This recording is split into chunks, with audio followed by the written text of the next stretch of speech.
Hai, kami dari kelompok 1 akan menjelaskan mengenai Dinavid-Hattenberg. Saya Ineke Cynthia Kusumawardhani akan menjelaskan tentang koordinat link koordinat frame, kemudian parameter-parameter dari Dinavid-Hattenberg, sekilas contoh, dan kemudian persamaan untuk menuju ke forward kinematik Dinavid-Hattenberg. Yang dimana selanjutnya untuk contoh-contoh detail akan dijelaskan oleh Mas Saifuddin Zuhdi, dan untuk persamaan forward kinematik lebih lanjut akan dijelaskan oleh Mas Zandi. Sebelumnya saya akan menjelaskan sekilas mengenai kaidah tangan kanan dalam penentuan X, Y, Z. Nah, yang pertama ini ibu jari itu menunjukkan X, kemudian jari telunjuk menunjukkan Y, dan jari tengah menunjukkan Z, di mana ini nanti berguna dalam penentuan koordinatnya. Metode Dinavid-Hattenberg merupakan metode yang menggabungkan proses perhitungan rotasi dan translasi menjadi sebuah matriks yang menyertakan nilai-nilai sudut putar dan jarak sendi dari sebuah lengan robot. Dalam beberapa aplikasi, metode Dinavid-Hattenberg umumnya digunakan dalam perhitungan forward kinematik. Jadi, pertama, kita harus memberikan nomor pada join-joinnya. Ada join 1 sampai join ke N. Dari base, biasanya alas penyangga, sampai N efektor. Kemudian kita menetapkan sistem koordinat dasar. Buat sistem koordinat ortonormal dengan tangan kanan, kaidah tangan kanan, pada alas penyangga. Jadi alas penyangga tersebut kita bikin koordinat ortonormal menggunakan kaidah tangan kanan terlebih dahulu sebagai sumbu Z0 yang terletak di sepanjang sumbu gerak join yang pertama. Jadi nanti setelah ada gambarnya akan dijelaskan lebih detail di selanjutnya. Kemudian kita menetapkan sumbu join, sejajarkan Z1 dengan sumbu gerak putar atau join sampai ke I+1. Kemudian setelahnya tetapkan asal sistem koordinat ke I. Cari lokasi asal koordinat ke 1 di intersection ZI dan ZI-1 atau pada intersection dari common normal antara sumbu ZI dan ZI-1 dan sumbu ZI. Jadi common normal itu ketika ada sumbu Z sejajar dikatakan ZI, kemudian ini adalah ZI min 1, common normal itu adalah ini. Jadi yang berhubungan ini adalah common normal. Selanjutnya tetapkan sumbu XI. Tetapkan XI sebagai rumus berikut atau sepanjang common normal antara sumbu ZI dan ZI-1 ketika mereka sejajar. Kemudian tetapkan sumbu YI untuk sistem koordinat menggunakan sistem koordinat kaidah tangan kanan. Kemudian temukan parameter link dan joinnya. Selanjutnya ini adalah join putar dengan 3 join, yaitu yang pertama ini join ini, kemudian ini join kedua, dan ini join ketiga. Nah, yang disebut base itu yang mana ya? Ini saat ini kita menyebut ini adalah base. Jadi ini pertama kita tentukan dulu Z0, Y, dan X0-nya terlebih dahulu menggunakan kaidah tangan kanan. Yang pertama, Z. Kita menentukan Z-nya terlebih dahulu. Z itu adalah sumbu rotasi dari join putar. Karena ini join putar, berarti sumbu rotasinya itu adalah ini. Ini adalah Z0-nya. Lah, setelah Z0, kita tentukan Z di join selanjutnya. Nah, ini juga sumbu putarnya itu ini. Jadi Z1-nya adalah ini. Kemudian di join 3, Z-nya itu ke sana, karena sumbu putarnya itu ke arah sana. Jadi Z-nya ini adalah ini. Setelah Z, setelah kita menentukan Z, kita menentukan X. Z-nya ke arah sana, ke arah atas semua. Ke atas dan ke sana. X itu harus tegak lurus dengan Z. Nanti akan dijelaskan lebih detail. Harus tegak lurus dengan Z. Jadi ke arah sana. Sana. Oke, seperti itu.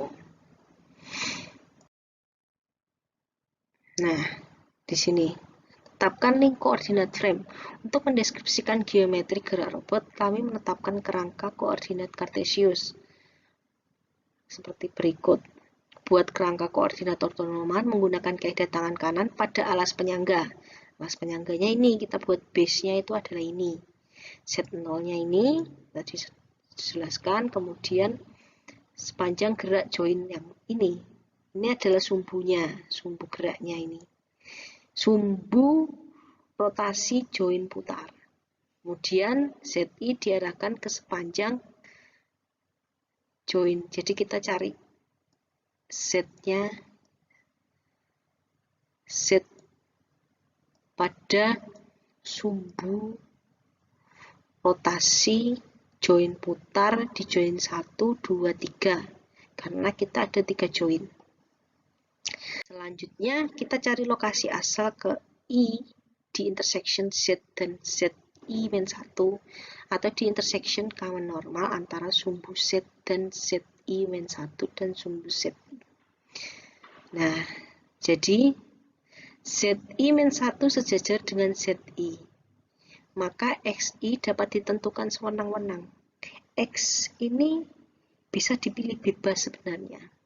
Tapi ada syaratnya. XI ini harus tegak lurus dengan ZI. Jadi pertama kali kita harus menentukan Z. Semua Z dari join-join yang ada. Kita sudah tentukan ini, Z0, 1, 2, dan Z3, Z2 juga. Ini. Kemudian kita tentukan X-nya. X harus tegak lurus dengan Z. Jadi, kalau tegak lurus berarti ke sana bisa, ke sana bisa.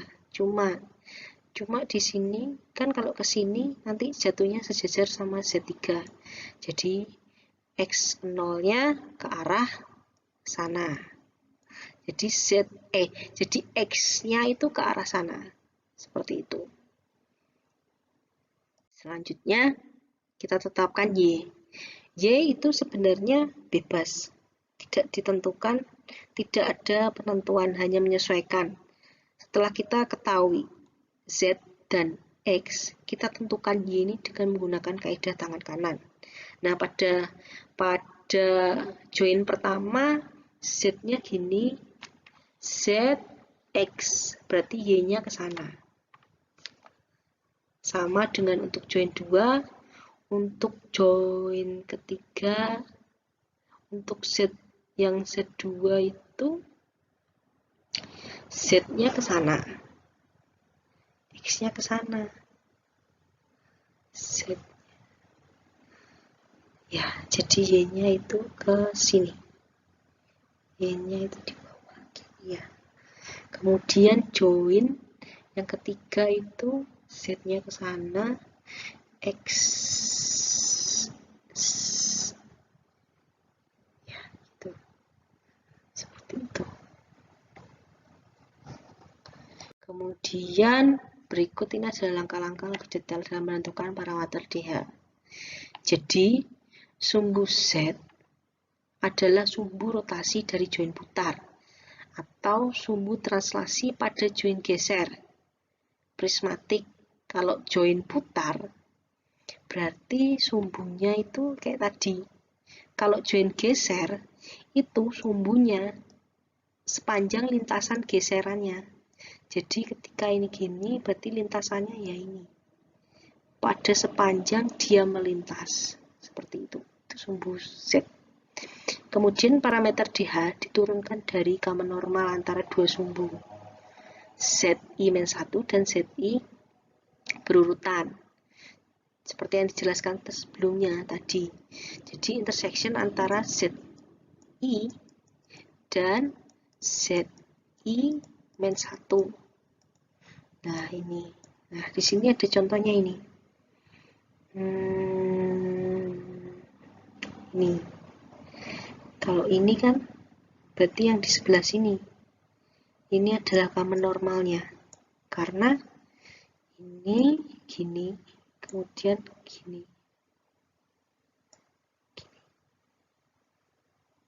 Berarti yang sini adalah common normalnya di sini. Ini adalah gambar tegak lurusnya ini. Seperti itu. Kemudian berikut langkah-langkah menentukan parameter di H. Selanjutnya, setelah tadi, sumbu X sejajar dengan common normal. Jika tidak ada common normal yang unik, sumbu Z paralel, maka D adalah parameter bebas. Arah Zn adalah Zn-1 ke Zn. Sumbu Y ditentukan berdasarkan kaidah tangan kanan, di mana X dan Y telah ditentukan lebih dahulu, seperti yang saya jelaskan tadi sebelumnya.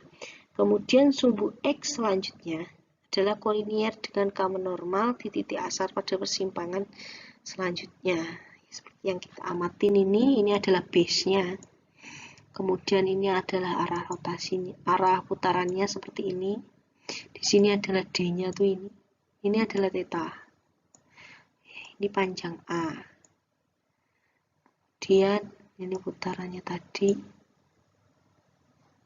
Ini adalah bentuk tegak lurusnya seperti ini.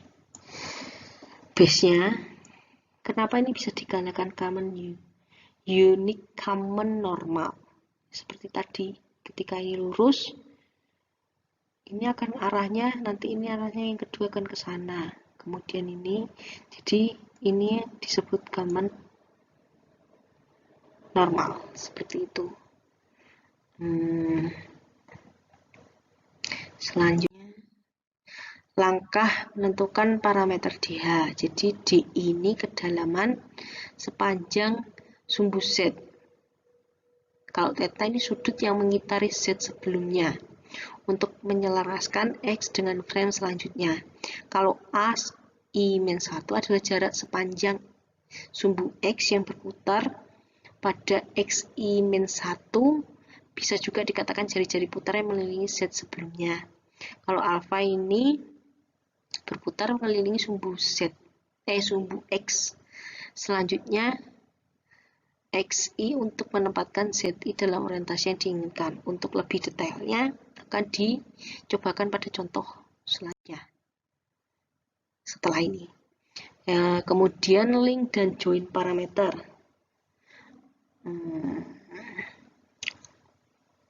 Mirip dengan tadi. Jadi theta ini sudut rotasi dari sumbu XI-1 ke sumbu XI diukur mengelilingi sumbu ZI-1.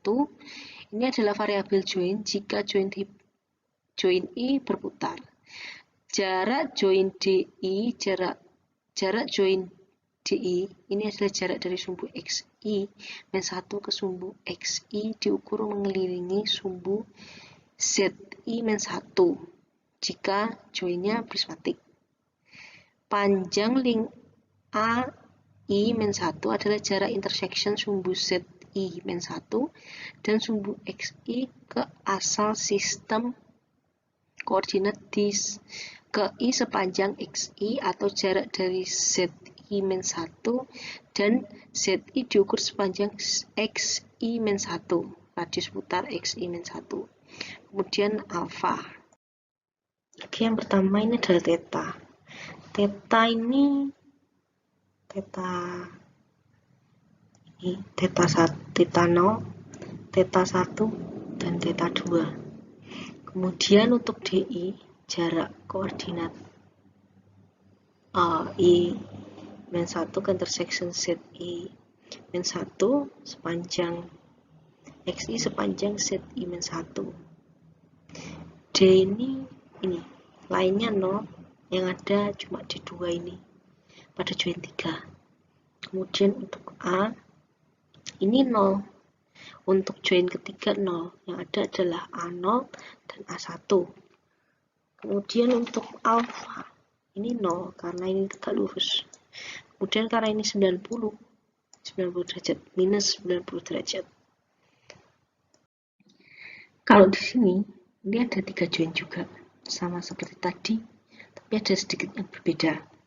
Kalau tadi itu, kalau ini hanya 0 semua, karena ini tidak selurusan dengan sumbu X, jadi ini sumbu Z, sehingga di sini adalah D, kedalaman D2 dan L3 ada di join kedua dan join ketiga. Kemudian theta ini yang mengutari sumbu X, yang ada adalah theta 1 dan theta 3, seperti itu. Kemudian adalah alpha ini itu yang mengitari sumbu 90 derajat, seperti itu. Selanjutnya adalah transformasi antara I-1 dan I. Ada 4 transformasi elementer yang berurutan diperlukan untuk menghubungkan kerangka koordinat ke-1 dengan kerangka koordinat ke I-1. Yang pertama adalah putar sekitar sumbu Z, putar mengelilingi sumbu ZI-1 dan sudut theta I untuk mensejajarkan sumbu I-1 dengan sumbu XI. Kemudian mentranslasikan sepanjang sumbu ZI-1 dengan jarak DI untuk membuat sumbu XI-1 dan XI menjadi kebetulan. Kemudian mentranslasikan sepanjang sumbu XI dengan jarak AI membuat dua sumbu asal OI-1 dan OI serta sumbu X menjadi kebetulan. Putar mengelilingi sumbu XI dengan sudut alfa I dengan menggunakan kaidah tangan kanan untuk membuat dua koordinat.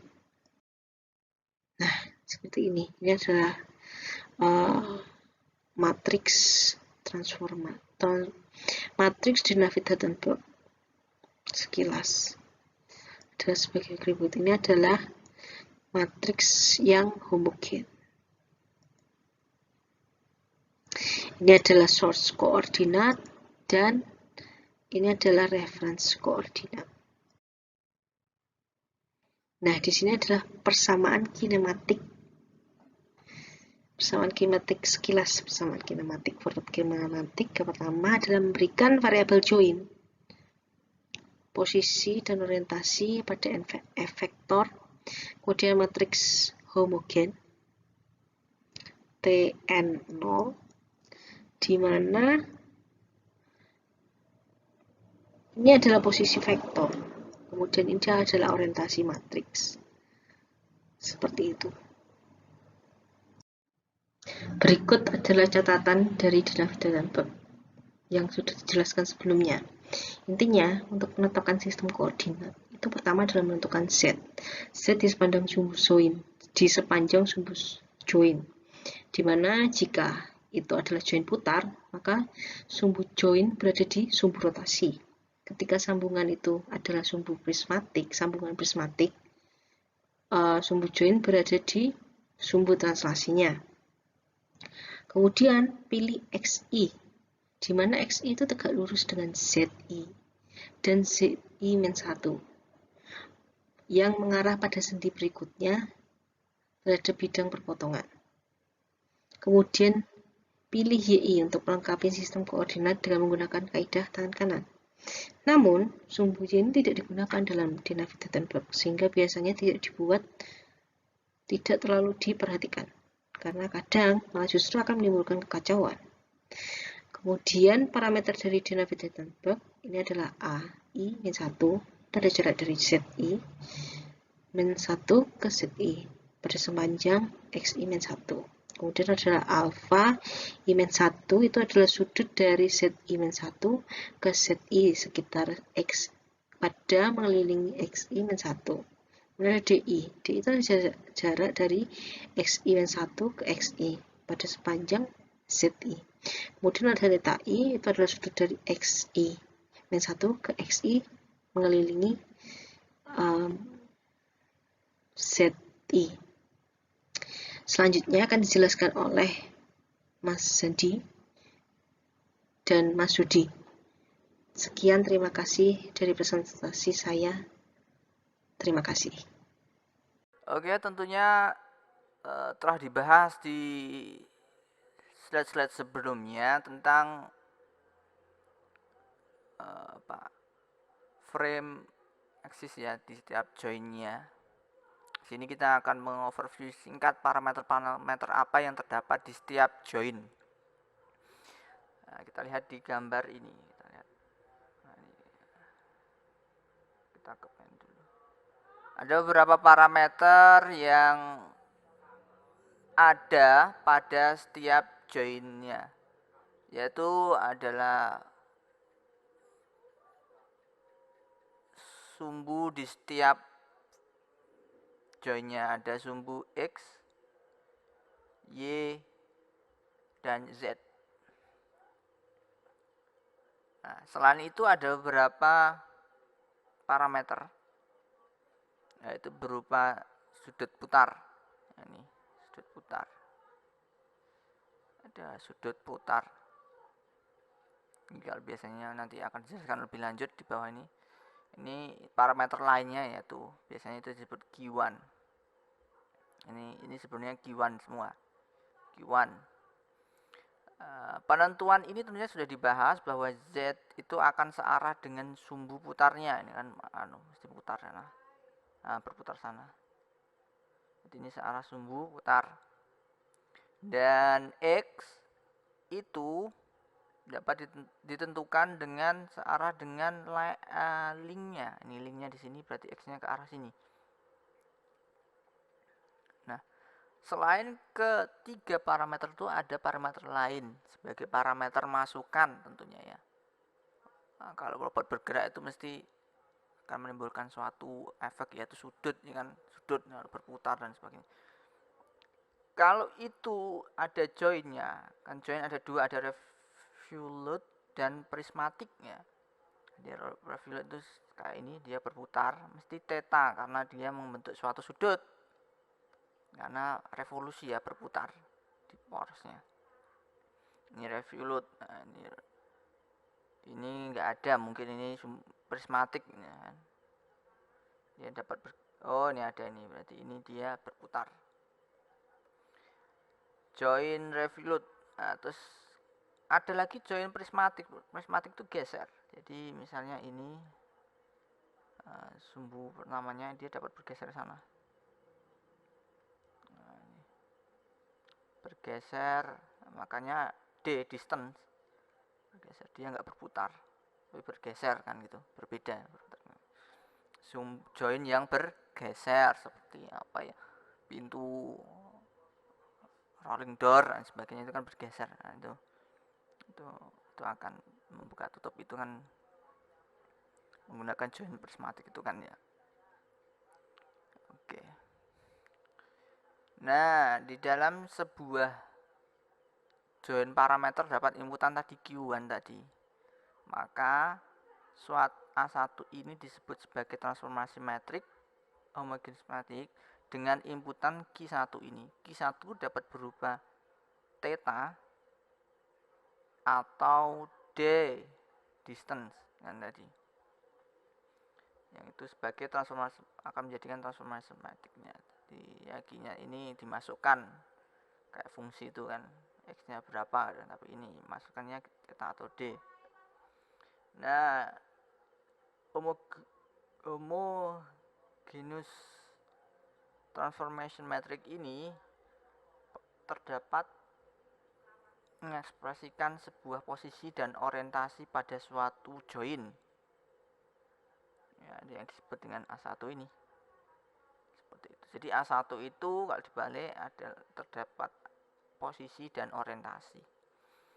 Yang melibatkan ya posisi itu D-nya, tetanya, kalau orientasi itu mungkin terhadap sudut, terhadap apa itu link sebelumnya.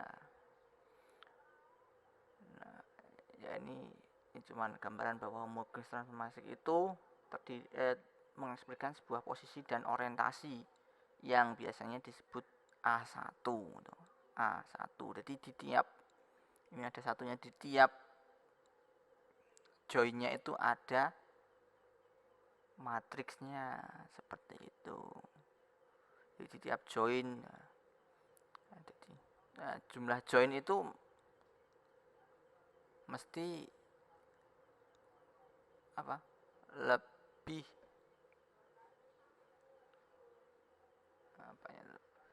mesti lebih sedikit ya, lebih banyak ya. Misalnya kita lebih sedikit punya 2 link, berarti hanya ada 1 join. Berarti jadi join itu n-1 ini apa?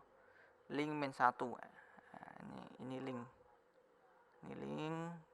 kurang 1. Seperti itu. Nah, ini ada kan. Jadi di setiap join dari sebuah lengan robot misalnya, untuk mencari n efektornya itu menggunakan sebuah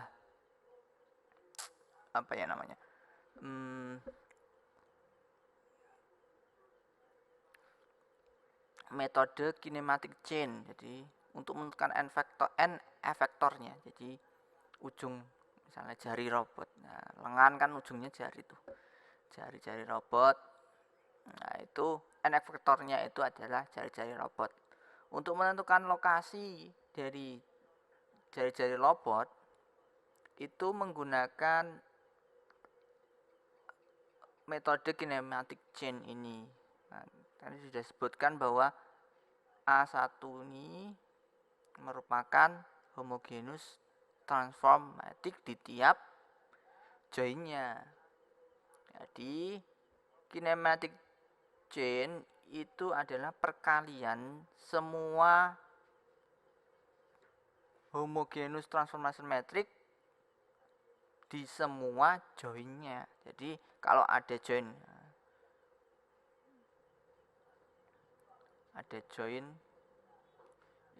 ini sebenarnya ini apa ini? Ini link ya. Ini link. Ini join.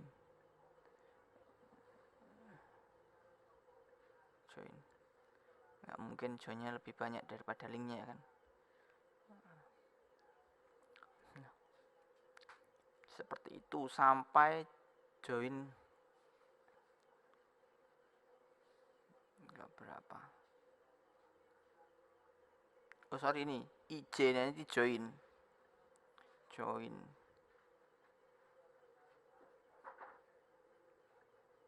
Jumlah join. I-nya itu iterasi.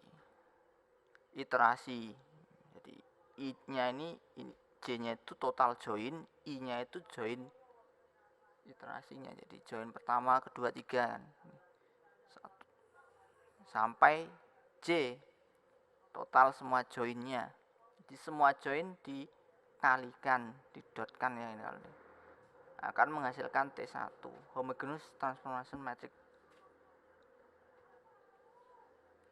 Total homogeneous ini sebenarnya total ya.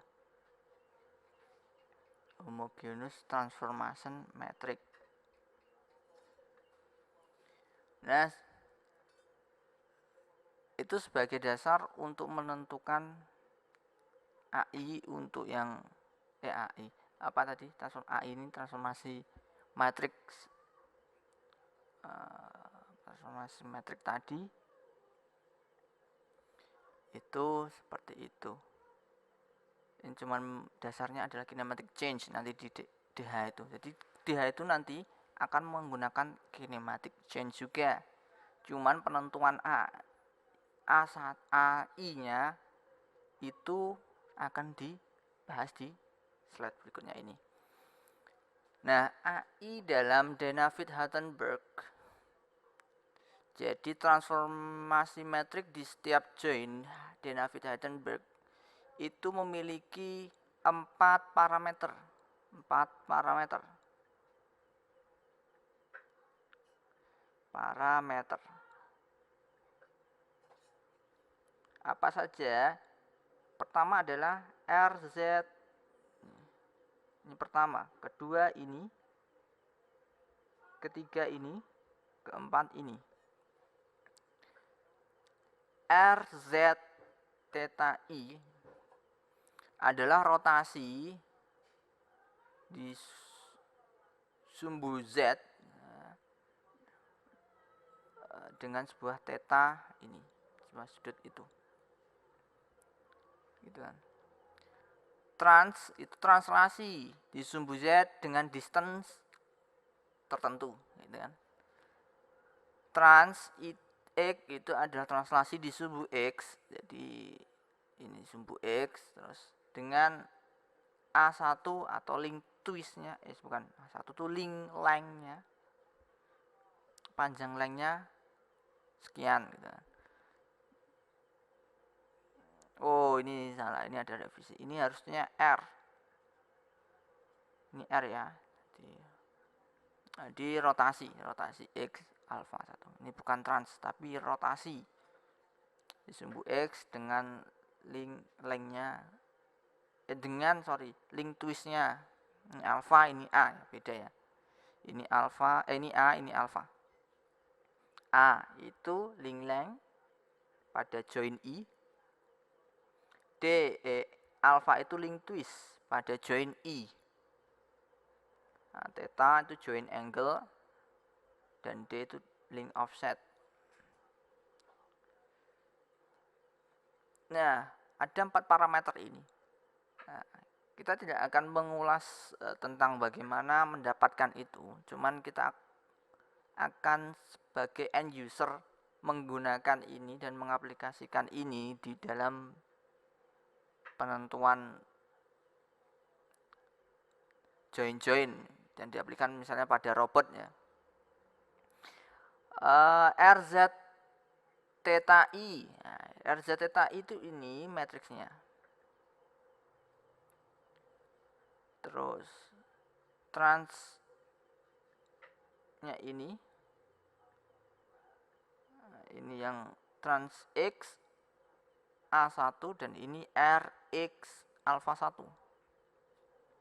Ini cos, ini sin. Ini mirip dengan rotasi sumbu biasa itu. Lihat. Nah, ini semua dikalikan jadi sebuah transformasi metrik di tiap joinnya. Itu transformasi metrik di tiap joinnya. Tentunya yang paling lama adalah analisis ininya, frame parameternya, join parameternya tadi. Ada mana yang Z-nya, aksis Z-nya, X dan Y-nya, terus theta mana, alpha mana, A mana, gitu. Seperti itu. Nah, di Navier-Sternberg ini untuk satu link. Kalau kita mencari n vektornya ya kita pakai namanya tadi apa? Kinematic change. Jadi misalnya T-nya, kita n vektornya itu dilihat dari ini A. Misalnya ada 2 join, nah, A1 join pertama, transformasi join kedua itu dikalikan. Tentunya masukannya berbeda ya, maksudnya tetanya nih ya, teta di join pertama, ini teta di join kedua, A-nya di join pertama berbeda dengan A yang join kedua. Jadi ini parameternya berbeda-beda. Teta 1 A1 ya dan D1. Ini akan berbeda dengan theta yang lain, akan berbeda dengan parameter di link join yang lain. Akan berbeda dengan di link yang lain, yang mana ada alpha, tetap ini ada 4 parameter theta selain X, Y, Z tadi ya, theta, D, dan alfa. Ini harus ada di tiap ini. Nah, kalau kita cari ini per ini langsung per joinnya langsung dikalikan semua pakai kinematic change, maka akan ketemu nilai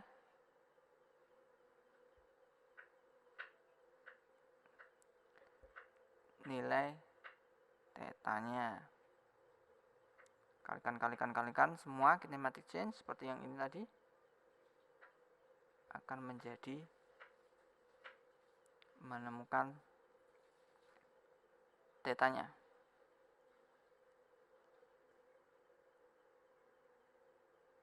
Nah, dari situ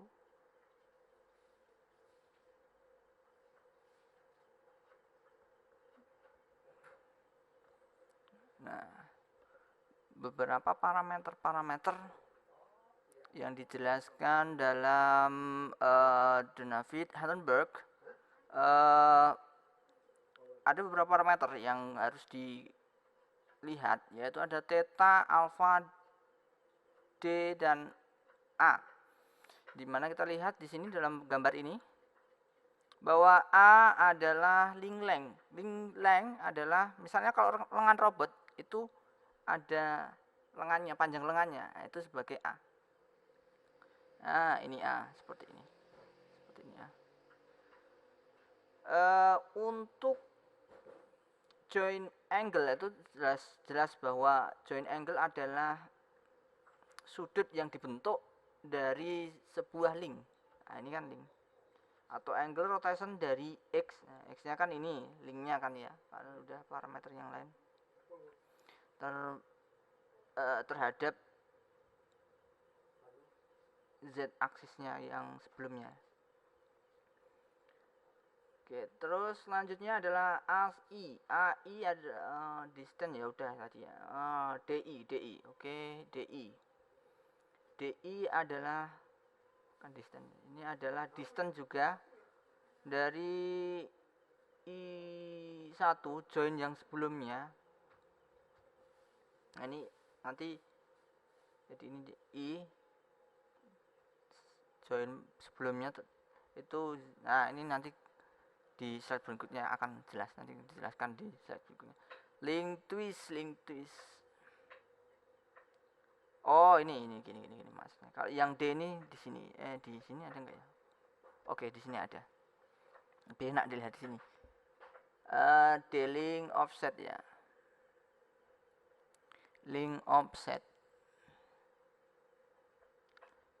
offsetnya kita lihat. Tadi udah dijelaskan alfa theta. D-nya itu ya ini. Pergeseran dari, jadi kalau prismatic kan dia bergeser ke sana tuh. Nah, berarti dia adalah distance from origin, coordinate system intersection. Nah, ini dari sini ke X sebelumnya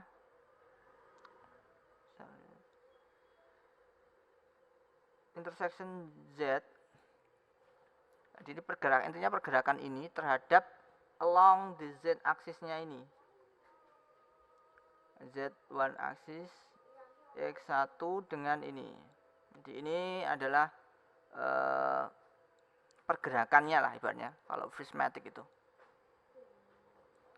Alfa I kita lihat bahwa alfa I itu adalah ada mana ya? Angle rotation Z.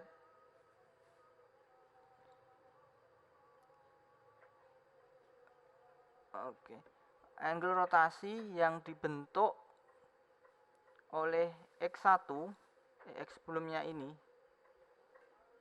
Jadi Z1 ini jadi sebelumnya terhadap X-nya sebelumnya. Jadi ini kan X sebelumnya, XI itu ini XI. Nah, ini kan prismatic ya. XI terhadap Z-nya ini. Nah, ini. Kalau kita tarik lurus ini, jadi kan seperti ini. Nah, berarti ini ada 90 derajat kan alfanya. Ini Z-nya sana, Z sebelumnya, terus dengan X ini. Berapa derajat kan? The angle rotationnya. Itu seperti itu. Oke.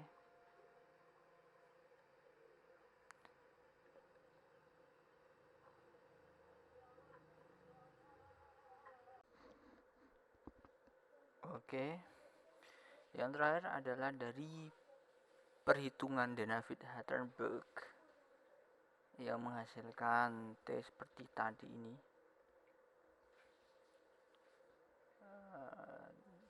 Menghasilkan T yang mana dari T ini merupakan perkalian dari metrik-metrik transformasi tiap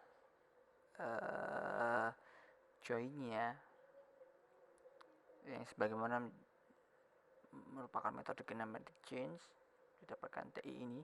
TI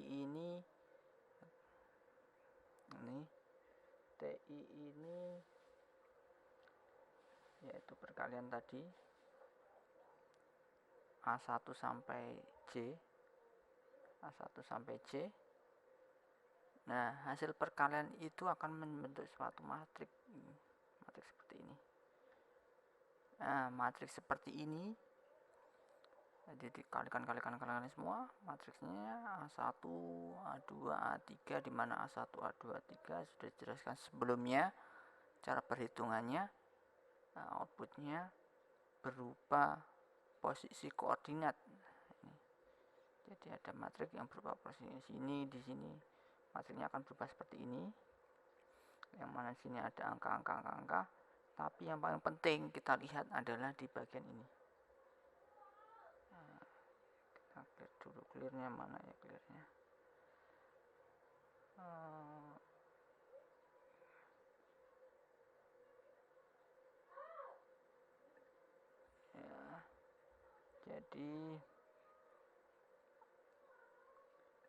Ya, jadi cuman ini aja yang paling X ini menyatakan posisi di sumbu X, ini di posisi sumbu Y,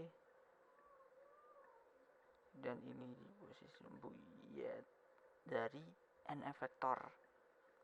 Kalau dengan robot berarti jari-jarinya gitu lah ya, jari-jarinya di mana posisinya didapatkan dari ini. Nah, inilah tujuan dari Dinaffit-Hattenberg. Kita memberikan sebuah perintah kepada tiap joinnya dengan sudut tertentu, diberikan sudut tertentu di tiap joinnya. Nah, nanti N efektornya itu di mana? N efektornya di mana diketahui dengan Dinaffit-Hattenberg ini. Ya, ini dari ini.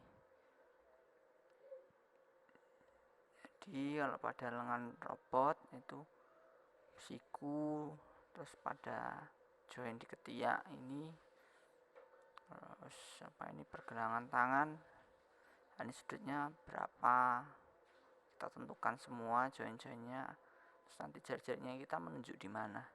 Nah, itu N efektornya.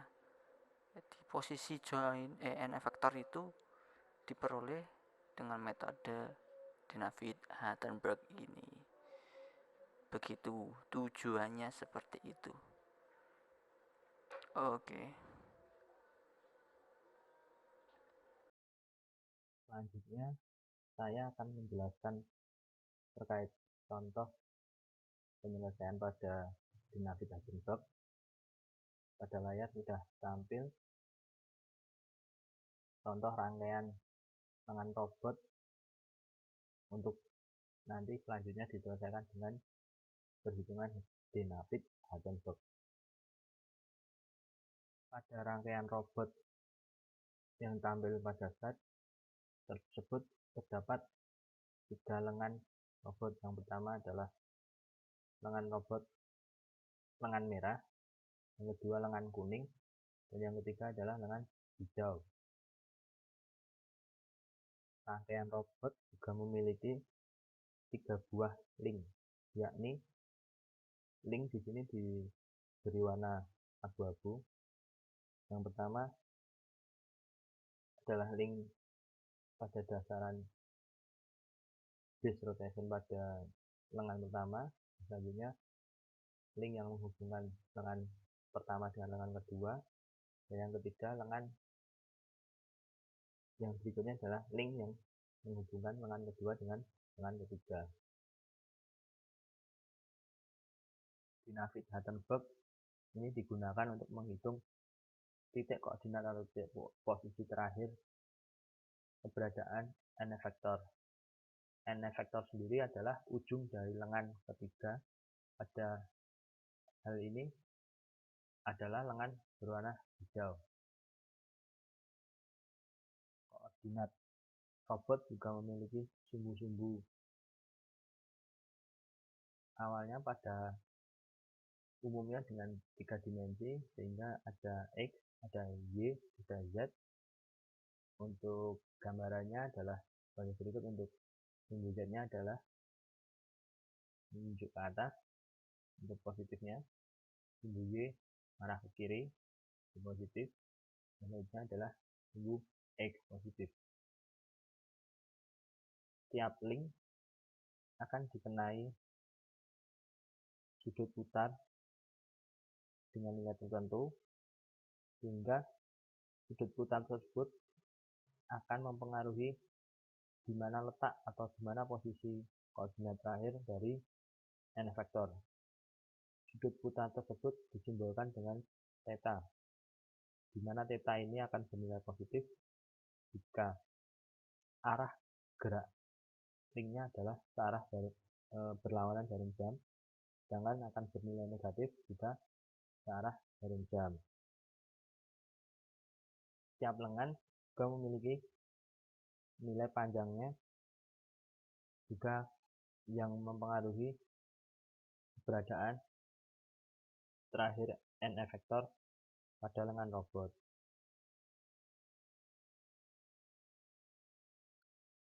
Lengan pertama dengan lengan kedua atau lengan merah dengan lengan kuning membentuk sudut 90 derajat. Nilai 90 derajat ini akan dijadikan sebagai nilai dari sudut alfa.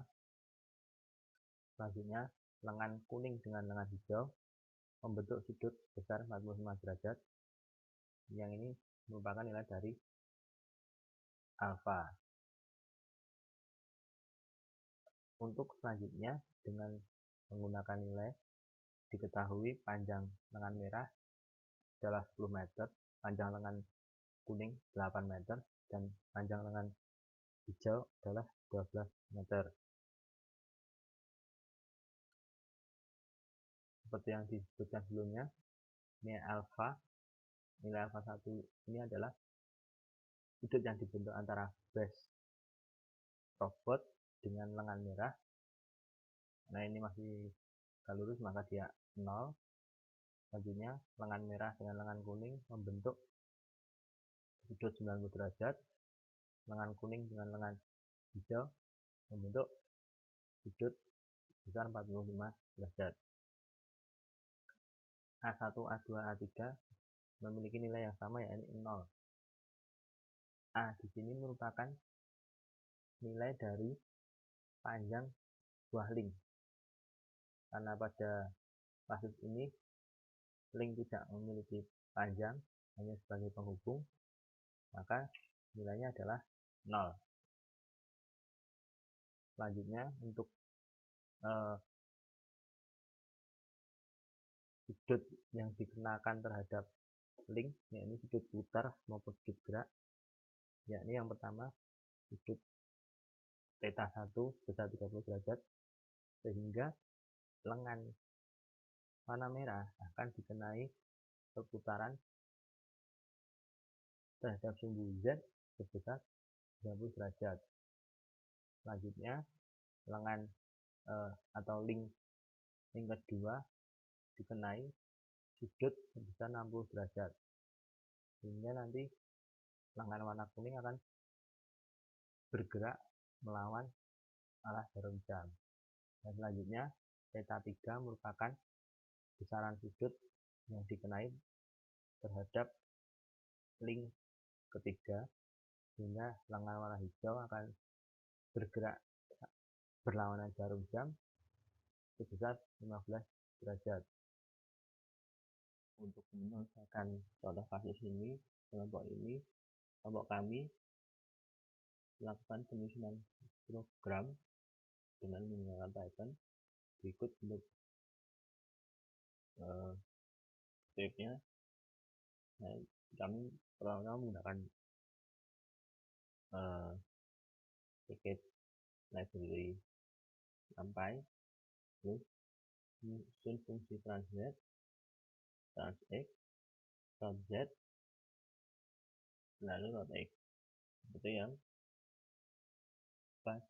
terdapat pada rumus utama dinasti data bentuk sebelumnya sudah dijelaskan. Belum definisikan fungsi trans. Fungsi trans di sini adalah perkalian dari transx, z, dan transx, transz. Sehingga selanjutnya adalah fungsi untuk input dan outputnya atau printingnya.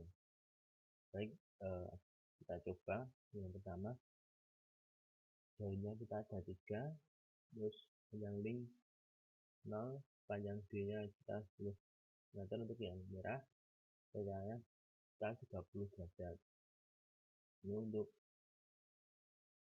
yang kedua, panjang linknya 0, panjang lengannya 8 meter, sudut tetanya adalah 60 derajat, lalu biasanya 90 derajat karena yang membentuk sudut siku dengan lengan yang merah. Oke, selanjutnya panjang D yang ketiga ada 12, panjang 15 derajat, dan alfanya 45 derajat. Selanjutnya diperoleh nilai efektornya adalah 14,6 sekian, sumbu x sumbu y nya negatif 10,6 sekian, dan sumbu z nya 5,7 sekian. Lalu untuk nilai-nilai trans bisa trans x, tot z, tot x nya adalah sebagai berikut. Ya.